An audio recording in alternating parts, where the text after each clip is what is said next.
Captain शील ने सोचा शायद ये बादशाही सफदर को खौफजदा करके कुछ उगलवाना चाहती है, इसलिए ये चाकू की सिर्फ धमकी ही है। यही सोचकर वो अभी तक अपने आप को संभाले हुए था, लेकिन दूसरे लम्हे उसने देखा कि चाकू की नोक सफदर की आंख के करीब पहुंच गई। तो उसने रिस्क लेना मुनासिब ना समझा कि कहीं एक लम्हे की भी देर ना हो जाए। तो सफदर अपनी आंख से हाथ धो बैठे। चनाचे उसने ट्रैगर दबा दिया। उस लम्हे चाकू वाले ने भी चाकू को झटका दिया। शायद वो वार करना चाहता था, लेकिन कैप्टन शील के रिवाल्वर से निकली हुई गोली उसके हाथ पर पड़ी। उसके मुंह से एक ज़ोरदार चीख निकली। चाकू हाथ से छूटकर दूर जा पड़ा। सफदर, जिसने लाशौरी तौर पर चाकू का वार होते देखकर अपनी आंखें बंद कर ली थी, चीख की आवाज़ सुनकर उसने आंखें खोलकर देखा तो उसे साइड में एक रोशनदान पर कैप्टन शील नजर आ गया। मादाम बासाशी उसका साथी दोनों अपने हाथ ऊंचे कर ले, वरना गोली उनके दिल में भी पेवस्त हो सकती है। मादाम बासाशी ने फुर्ती से रिवाल्वर निकालना चाहा, लेकिन कैप्टन शील ने फायर कर दिया और गोली मादाम बासाशी के कान के पास से इस तरह गुजरी कि उसके कान की आधी से ज़्यादा लो उड़ा दी गई। बासाशी के मुंह से गराहट निकली। मंगी पहले ही हाथ उठाए खड़ा था। गो उसके एक हाथ से अभी तक खून बह रहा था, लेकिन उसने हुक्म की तामील ज़रूरी की। इस आदमी के तस्मे खोलो। कैप्टन शील ने गरजते हुए सफदर को इशारा किया और मंगी ने एक लम्हे के लिए बाद मादाम बासाशी की ओर देखा, जो अपने हाथ ऊंचे किए खड़ी थी और जिसके बाएं कान से अभी तक खून कतरा कतरा नीचे फर्श पर टपक रहा था। मादाम बासाशी ने उसे सफदर को खोलने का इशारा किया। जंगी ने सफदर के लगे हुए तस्मे खोल दिए। सफदर फुर्ती से उठ बैठा। उसके कोने में रिवाल्वर उठाकर उन दोनों को रोक लिया। मैं नीचे आ रहा हूँ, तुम इन दोनों का ख्याल करना, कैप्टन शील ने कहा। बेफिक्र होकर आओ, लेकिन जल्दी, सफदर ने जवाब दिया। कैप्टन शील सीढ़ियाँ उतरकर भागा। 2 इकट्ठी सीढ़ियाँ फैलांगता हुआ नीचे बरामदे में पहुंच गया। फिर उसे वो कमरा ढूंढते ज़्यादा देर ना लगी। कोठी में शायद और कोई नहीं था। कमरे का दरवाज़ा अंदर से बंद था। उसने कमरे को ज़ोर देकर खोला। सफदर, दरवाज़ा खोलो। सफदर उन्हें रोके हुए पीछे हटा। फिर उसने एक लपक कर चटहनी खोल दी, लेकिन उसी लम्हे मंगी का दाव चल गया। उसने फुर्ती और इंतहाई तेज़ी से छलांग लगाई। छलांग इंतहाई नपी तली थी। वो सीधा सफदर पर आया और सफदर के हाथ से रिवाल्वर का दस्ता नीचे गिर गया। इधर चटहनी खुल चुकी थी। कैप्टन शील लपक कर अंदर आया, लेकिन इस दौरान मादाम बासाशी अपना रिवाल्वर निकाल चुकी थी। उसने कैप्टन शील पर फायर किया। कैप्टन शील ने फुर्ती से एक तरफ हटकर अपने आप को बचाना चाहा, लेकिन गोली उसके बाजू का गोश्त उधेड़ती हुई निकल गई। कैप्टन शील ने ट्रैगर दबा दिया। मादाम बासाशी साफ गोली की जद में थी, लेकिन मंगी, जो इसी लम्हे फर्श से उठ रहा था, फुर्ती से दौड़कर आगे आ गया। गोली उसके सीने में घुस गई। उसके मुंह से एक तवील लेकिन करबनाक चीख निकली और वो दोनों हाथों से सीना पकड़कर दोहरा होता चला गया। वाकई उसने वफादारी का सबूत दिया और अपनी मालका पर कुर्बान हो गया।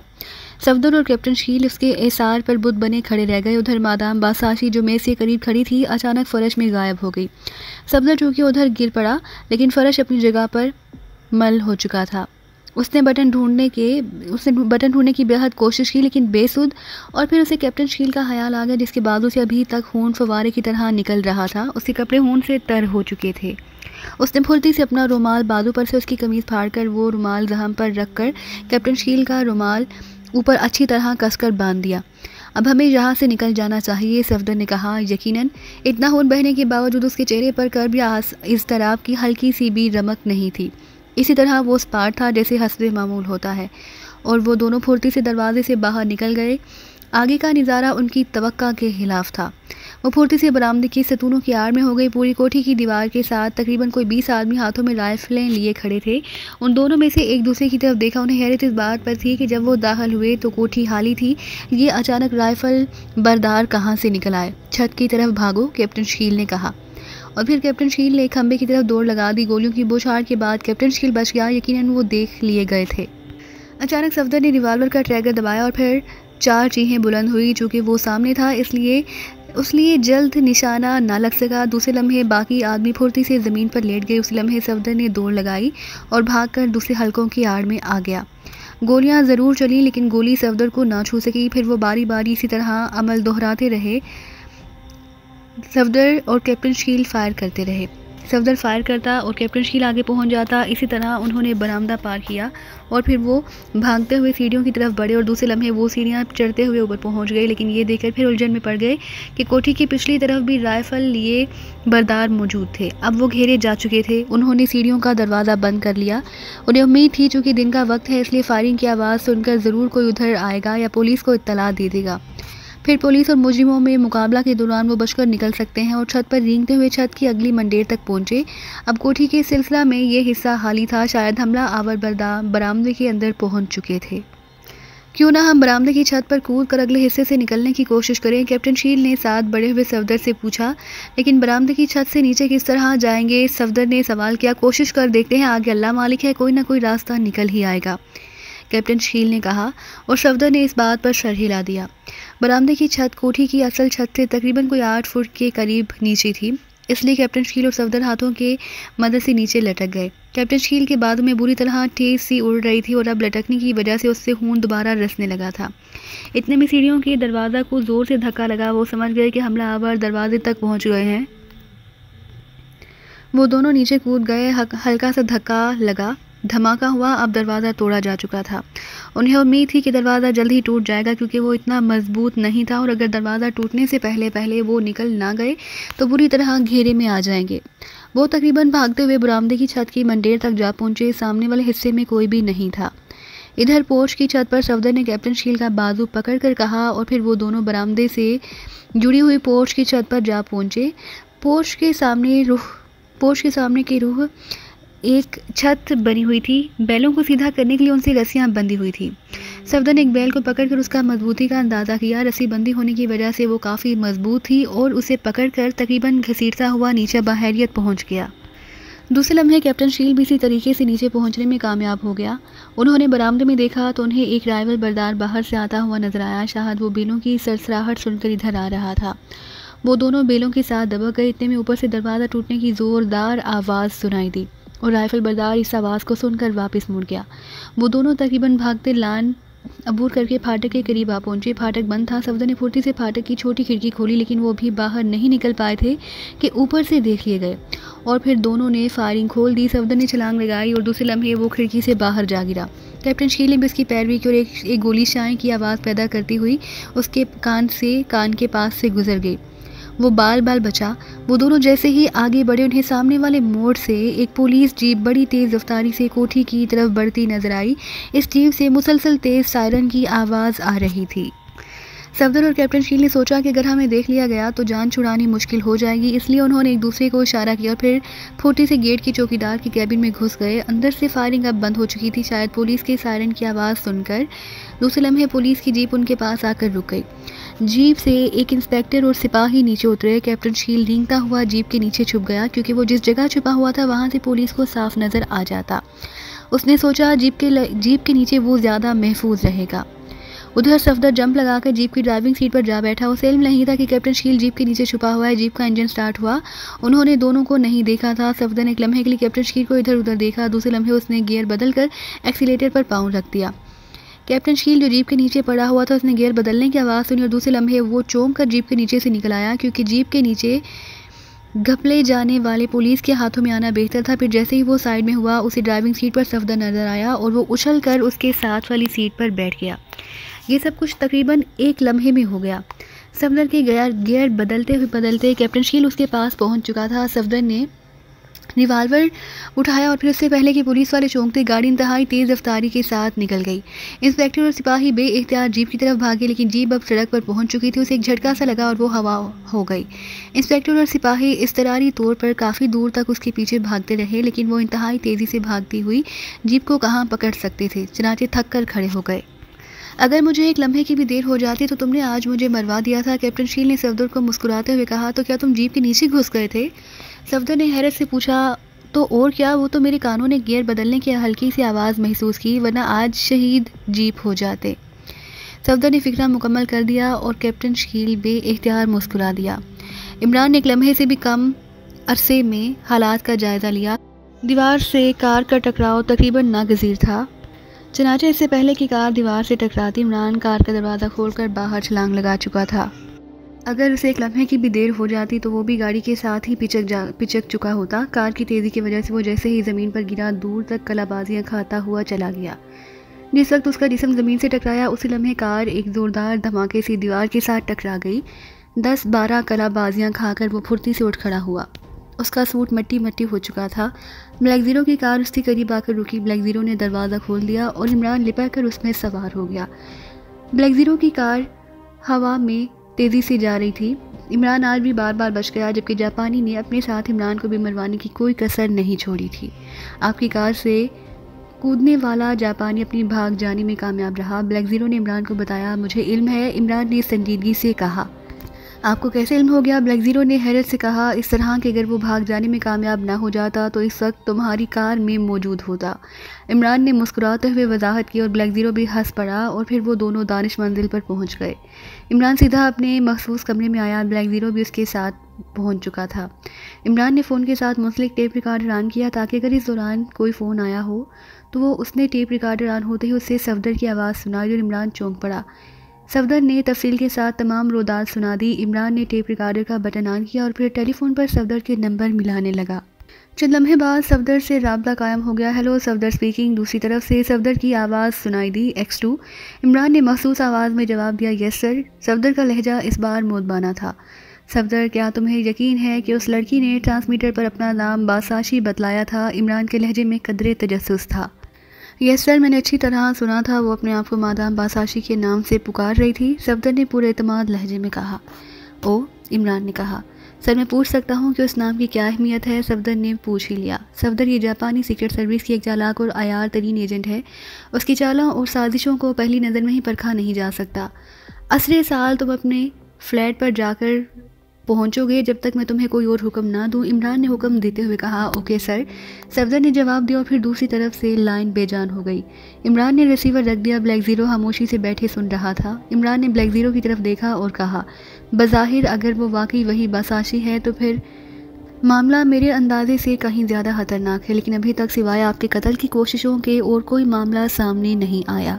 ब्लैक ज़ीरो ने जवाब दिया, इसी पर तो मुझे भी हैरत है कि बासाशी इस मुल्क में सिर्फ मुझे कत्ल करने का मिशन लेकर नहीं आई। दरपर्दा उसका टारगेट कुछ और होगा। इमरान ने कहा और फिर हल्की सी सीटी की आवाज़ सुनकर चौंक पड़ा। ये सीटी मेज़ पर रखे हुए ट्रांसमीटर से आ रही थी। इमरान ने जल्दी से ट्रांसमीटर का बटन ऑन कर दिया। बटन ऑन होते ही सीटी की आवाज़ बुलंद हो गई और वहाँ ज़ाज़ा की आवाज़ें सुनाई देने लगी। इमरान खामोश बैठा था। अचानक उसमें से उसे एक आवाज़ उभरी, hello hello, who is attending. और इमरान के साथ साथ ब्लैक ज़ीरो भी पहचान गया कि ये आवाज़ जूलिया की है।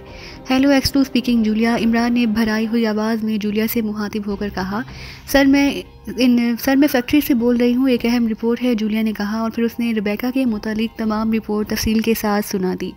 जूलिया के मुँह से मादाम बासाशी का लफ्ज़ सुनकर इमरान बुरी तरह चौंक पड़ा। क्या कहा जूलिया? क्या उसने अपना नाम मादाम बासाशी कहा था? इमरान ने दोबारा तस्दीक करने के लिए पूछा। यस सर, मैंने अच्छी तरह सुना था, जूलिया ने जवाब दिया। ओके जूलिया, तुम्हारी रिपोर्ट इंतहाई अहम है। मुझे खुशी है कि तुमने अपना काम बड़ी मेहनत से किया है।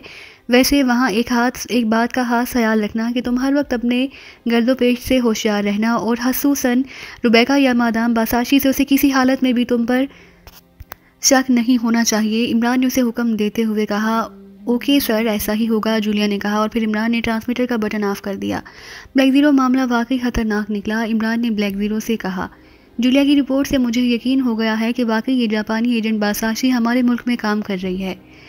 लेकिन एक बात समझ में नहीं आती, उधर सफदर रिपोर्ट दे रहा है कि कोई कोठी में मौजूद लड़की अपना नाम मादाम बासाशी बता रही है। इधर जूलिया फैक्ट्री से रिपोर्ट दे रही है कि रुबैका नामी लड़की अपना नाम मादाम बासाशी बतला रही है। ये चक्कर क्या है? एक वक्त में दो मादाम बासाशियाँ कैसे मौजूद हो गई? इमरान ब्लैक ज़ीरो के इस एतराज़ पर हंस दिया। ब्लैक ज़ीरो, शायद तुमने जापानी एजेंट मादाम बासाशी की मुकम्मल हिस्ट्री नहीं पढ़ी। ये इंतहाई अय्यार और चालाक तरीन एजेंट मानी जाती है। ये जिस जगह पर भी काम करती है अपने साथ 3 असिस्टेंट औरतों को मुख्तलिफ कामों पर लगा देती है और उनमें से हर असिस्टेंट अपने आप को मादाम बासाशी कहलवाती है। इसलिए कुछ पता नहीं चलता कि असल मादाम बासाशी कौन सी है। इस वक्त हमारे सामने 2 मादाम बासाशी हैं। एक मादाम बासाशी वो है जिसके सामने सिर्फ मेरे कत्ल का मिशन है। दूसरी मादाम बासाशी वो है जिसकी रिपोर्ट जूलिया ने दी। अभी तो सिर्फ ये 2 हैं। आगे देखो कितनी मादाम बासाशी जाहिर होती हैं। वैसे मेरा ख्याल है जिसको ये दोनों ट्रांसमीटरों पर रिपोर्ट दे रही थी वो भी मादाम बासाशी ही होगी। मेरे ख्याल में अगर रिपोर्ट लेने वाली औरत है तो वही असल मादाम बासाशी होगी। ब्लैक ज़ीरो ने किसी फैसले पर पहुंचते हुए कहा, अभी कुछ नहीं कहा जा सकता। ऐसा भी हो सकता है कि असल मादाम बासाशी उन दोनों में से कोई एक हो और उसने हम लोगों को धोखा देने के लिए किसी डी औरत को मादाम बासाशी का नाम देकर बिठा लिया हो, जिसका काम रिपोर्ट लेना हो। क्योंकि ये ख्याल फ़ौरन जहन में आता है कि जो औरत रिपोर्ट लेती है वो किसी खास ओहदे हैसियत की मालिक होती है, इसलिए वही असल मादाम बासाशी होगी। इस तरह तो फिर किसी के मुतालिक भी कुछ नहीं कहा जा सकता कि असल मादाम बासाशी कौन सी है। ब्लैक ज़ीरो मादाम बासाशी की घोरक धंधे में उलझ गया। हाँ, वैसे अभी अंदाज़ा ही है कि रिपोर्ट लेने वाली औरत ही हुई, हो सकता है अंदाज़ा गलत हो। इमरान ने कुछ सोचते हुए कहा, क्यों ना इन दोनों बासाशियों को गिरफ्तार कर लिया जाए और फिर उन दोनों से असल हकीकत का इल्म हो जाए। ब्लैक ज़ीरो ने राय देते हुए कहा, है तो ठीक, लेकिन वो मादाम बासाशी जो सफदर वगैरह को मिली है वो तो अब गायब हो गई, क्योंकि जैसे ही पुलिस वहाँ पहुंची कोठी खाली होगी। उसे ढूंढने के लिए मुझे एक बार फिर असल शक्ल में बाज़ारों में घूमना पड़ेगा। और बासाशी नंबर 2, ब्लैक ज़ीरो ने मुस्कुराते हुए कहा, हाँ, बासाशी नंबर 2 की तरह हमारी नज़रों के सामने है, लेकिन ये मालूम नहीं कि उसका असल मिशन क्या है। और मेरे ख्याल में सिर्फ बासाशी नंबर 2 का ही असल मिशन होगा जिसके लिए बासाशी इस मुल्क में आई है। मेरे कत्ल का मिशन एक ढोंग है मुझे महज उलझाने के लिए, और तुमने देखा कि इस ढोंग में काफ़ी हद तक वो कामयाब रही है। अब अगर इत्तेफाक से जूलिया उसकी गुफ्तगू ना सुन लेती तो हम तो बासाशी नंबर 1 के पीछे ही लगे रहते और उधर असल बासाशी नंबर 2 अपना असल मिशन पूरा करके वापस हो जाती, और इसके साथ साथ बासाशी नंबर 1 भी गायब हो जाती और हम एक दूसरे का मुंह देखते रहते। इमरान इस वक्त बेहद संजीदा था। ब्लैक ज़ीरो इमरान की इस इंतहाई संजीदगी की वजह से खुद भी मोहतात था, क्योंकि इमरान की संजीदगी बतला रही थी कि मामला इंतहा से ज़्यादा अहम और ख़तरनाक है। मेरे ख्याल में बासाशी नंबर 2 ही असल बासाशी है। ब्लैक ज़ीरो ने राय देते हुए कहा, इतनी जल्दी नीचे नतीजे पर छलांग मत लगाया करो। इमरान ने ब्लैक ज़ीरो को फहमाश करते हुए कहा, उसके लहजे में कदरे तलही नुमाया थी। सॉरी सर, ब्लैक ज़ीरो ने मोदबाना लहजे में कहा। इमरान ने कोई जवाब ना दिया। वो दीवार की तरफ नजरें किए कुछ सोच रहा था। उसके चेहरे पर पुरानी हमाकतों का पर्दा इस वक्त हट चुका था। अब वो कोई और इमरान नज़र आ रहा था, इंतहाई बावकार संजीदा इमरान। ब्लैक ज़ीरो इमरान के चेहरे को बागौर देख रहा था, जिस पर संजीदगी कितनी भली मालूम हो रही थी कि अचानक इमरान अपने ख्यालों से चौंका और फिर ब्लैक ज़ीरो की तरफ देखकर बोला, ताहिर, ऐसा करो, कैप्टन शकील को जूलिया की मदद के लिए फैक्ट्री में भेज दो। उसे हिदायत करो कि वो वहाँ प्लास्टिक मेकअप में जाए और वो अशद ज़रूरत के बगैर जूलिया से रब्ता कायम करने की कोशिश ना करे और जूलिया को कैप्टन शकील की मौजूदगी की इत्तला ना देना। हाँ, जूलिया की मौजूदा शक्ल सूरत से कैप्टन शकील को ज़रूर आगाह कर देना। उसे वहाँ फिर ये मालूम करना है कि रुबैका या मादाम बासाशी का असल मिशन क्या है और आया वो वहाँ अकेली काम कर रही है या उसके कुछ और भी साथी हैं। इमरान ने ब्लैक ज़ीरो को तफसील से हिदायत देते हुए कहा, ओके सर। ब्लैक ज़ीरो ने सर हिलाते हुए कहा और फिर इमरान ने टेलीफोन का रिसीवर उठाकर सफदर के टेलीफोन नंबर घुमाने शुरू कर दिए। चंद लम्हे बाद राब्ता कायम हो गया। दूसरी तरफ से सफदर की आवाज़ सुनाई दी। Hello, Safdar speaking, X2। Imran ने भराई हुई आवाज़ में कहा, यस सर।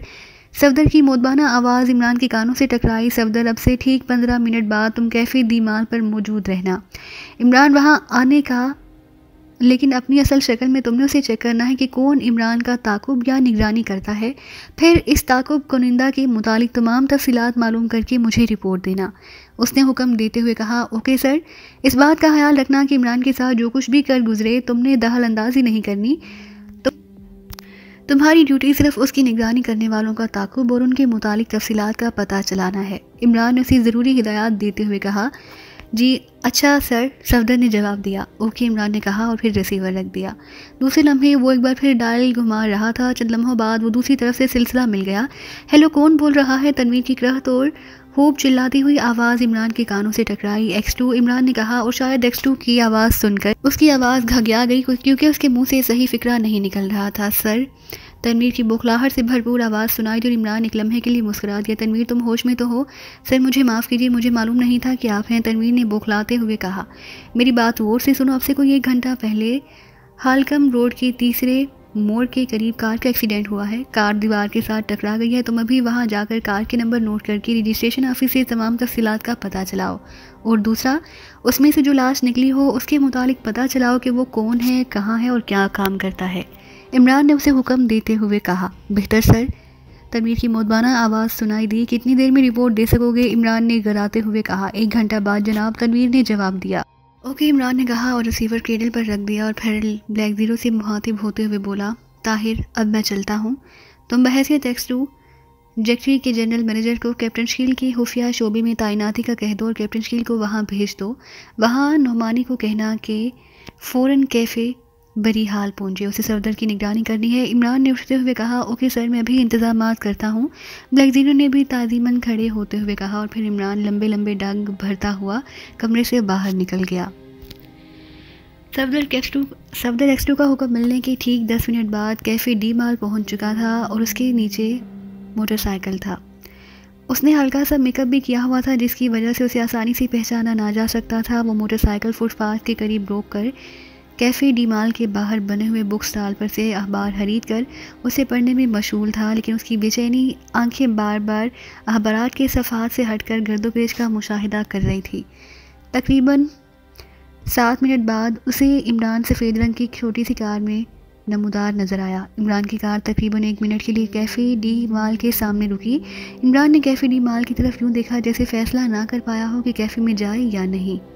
फिर कार आगे फिसलती चली गई। जब कार काफ़ी दूर आगे चली गई तो सफदर ने अखबार लपेट कर जेब में डाली और मोटरसाइकिल स्टार्ट करके इमरान के आगे पीछे चला गया।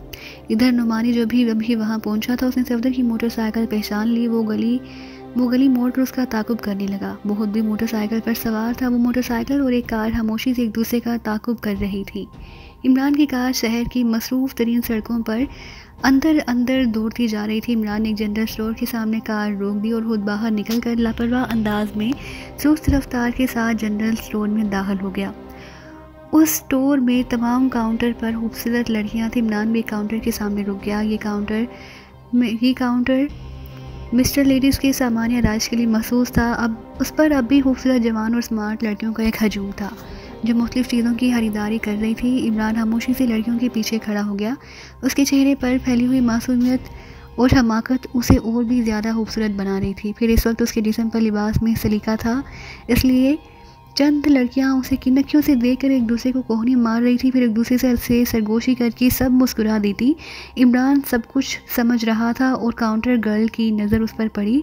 वो उसकी तरफ मुतवज्जा हो गई। फरमाइए, आपको क्या दरकार है? काउंटर गर्ल ने कारोबारी मुस्कुराहट अपने खूबसूरत होंठों पर लाते हुए कहा।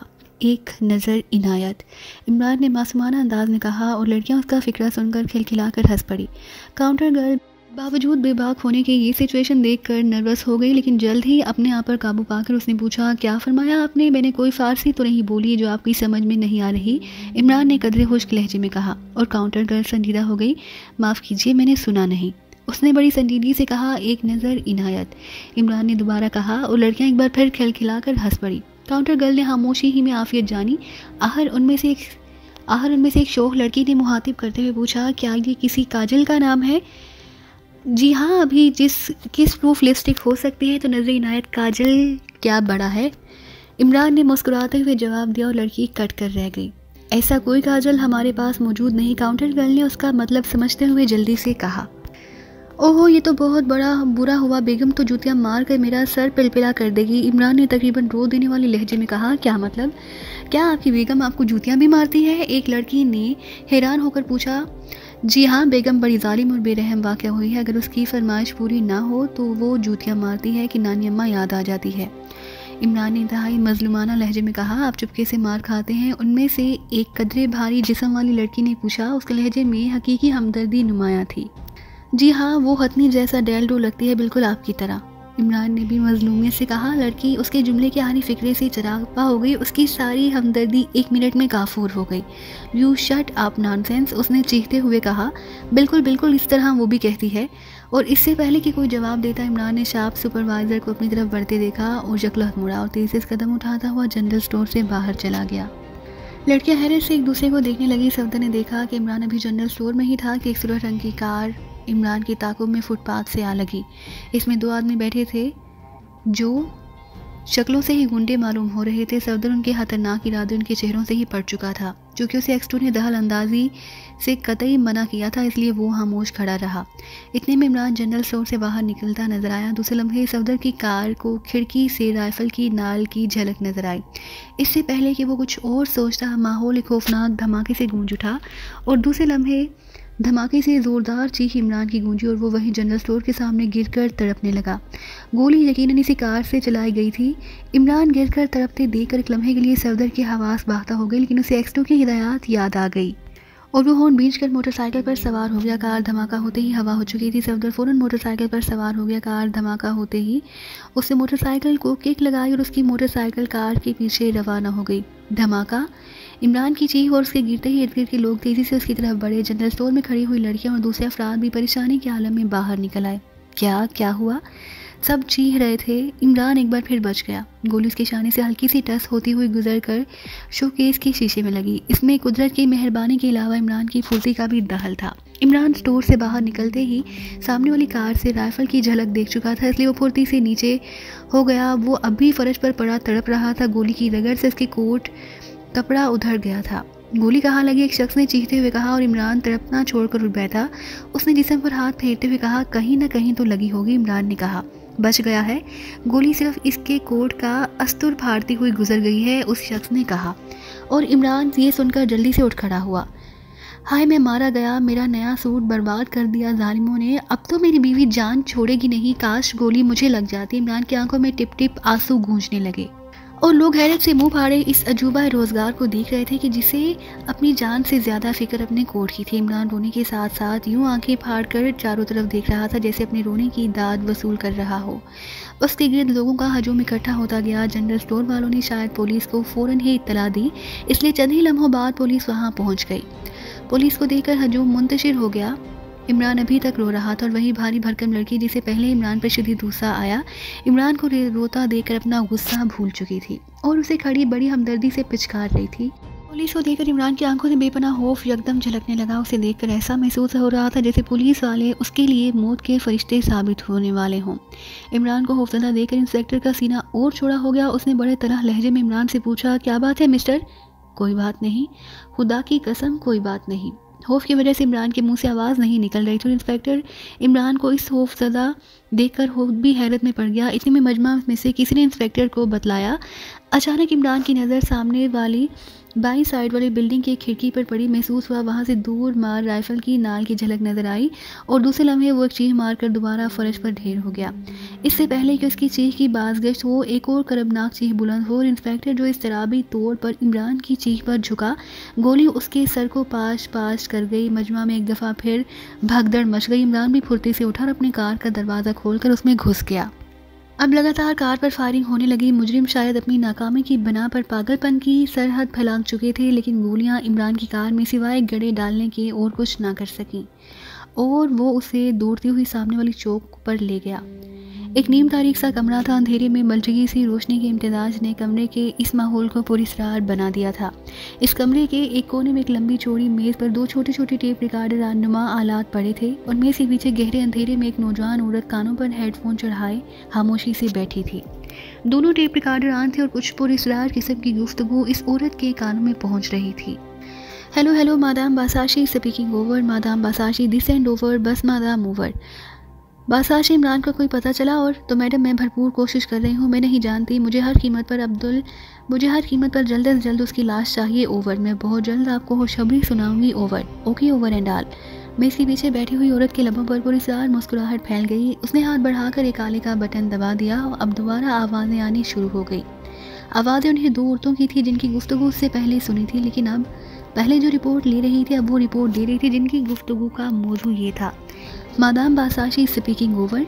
यस मादाम, अभी तक मुझ पर किसी ने शक नहीं किया। ओवर। इत्तेफाक से मैंने जिस लड़की का रूप धारा वो सबसे सीनियर और बाएतमाद थी। ओवर। मादाम, मैंने उसकी लाश का कीमा करके गटर में बहा दी है। मिशन कब मुकम्मल हो रहा है? कल से सीक्रेट डिपार्टमेंट में तब्दील हो जाऊंगी और वहीं हमारा मिशन मुकम्मल हो जाएगा। तो इसका मतलब है जल्द ही तुम खुशखबरी सुना रही हो? यस, मुझे उम्मीद है परसों आपको खुशखबरी सुनाऊंगी madam. Okay over and all. Over and all. और फिर आवाज़ आनी बंद हो गई। गुफ्तगू सुनने वाली औरत ने दोनों आलात के बटन ऑफ कर दिए। सैयद फ़ोन से मेज़ उतार कर मेज़ पर रख दिया। फिर उसने मेज़ की साइड पर लगा हुआ बटन दबाया। चंद लम्हे बाद कमरे का दरवाज़ा खुला और एक देव हैकल नौजवान अंदर दाखिल हुआ।